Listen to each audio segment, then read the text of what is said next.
আসসালামু আলাইকুম ওয়া রাহমাতুল্লাহি ওয়া বারাকাতুহু। মাগফিরাতের একেবারে শেষ প্রান্তে যে দশক, এখানে এসে আমরা যে আজ আত্ম উপলব্ধি আমাদের করা উচিত।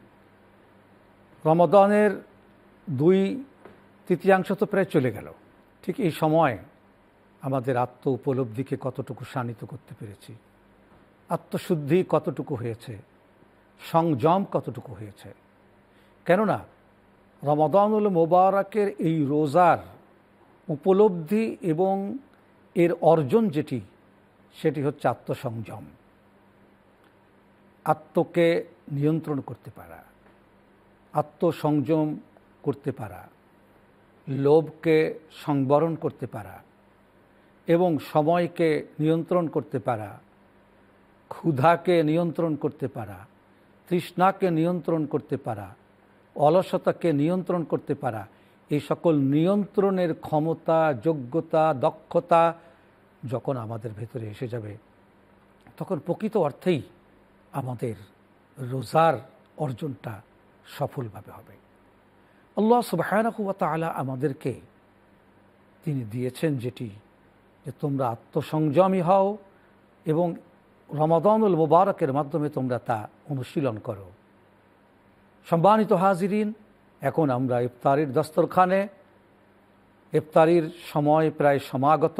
ঠিক এই সময় আসুন আল্লাহ সুবহানাহু ওয়া তাআলার দরবারে মাগফিরাত প্রাপ্তির জন্য খাসভাবে দোয়া করি। আল্লাহুম্মা আমিন।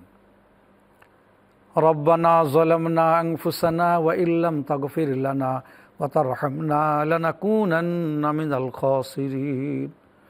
রব্বানা হাব লানা মিন আজওয়াজিনা যুররিয়াতিনা কুররাতা আয়ুনিন ওয়াজআলনা লিল মুত্তাকিনা ইমামা।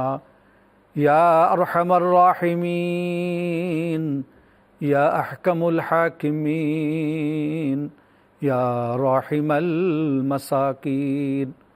আল্লাহুম্মা তাকাব্বাল সিয়ামানা ওয়া কিয়ামানা ওয়া আনতা খায়রুল মুতাকাব্বিলিন। ইয়া রব, আপনি সব। ইয়া রব, লাকাল হামদ। ইয়া রব, লাকাশ শুকর। ইয়া রব, লাকাস সুমত। আল্লাহ, আপনার জন্য রোজা রেখেছি, আপনার প্রশংসা করছি, আপনার কৃতজ্ঞতা প্রকাশ করছি। বড় দয়া করে আপনি আমাদেরকে রমাদান দিয়েছেন। এই রমাদানের সিয়াম এবং কিয়ামকে কবুল করে আল্লাহ আমাদেরকে মুত্তাকি হওয়ার তৌফিক দান করেন। আমাদেরকে উলুল আবসারদের ভিতরে গণ্য করে নেন, আমাদেরকে উলুল আলবাবদের ভিতরে গণ্য করে নেন। রব্বানা আতিনা ফিদ দুনিয়া হাসানা ওয়া ফিল আখিরাতি হাসানা ওয়া কিনা আযাবান নার বিরহমাতিকা ইয়া আরহামার রাহিমিন।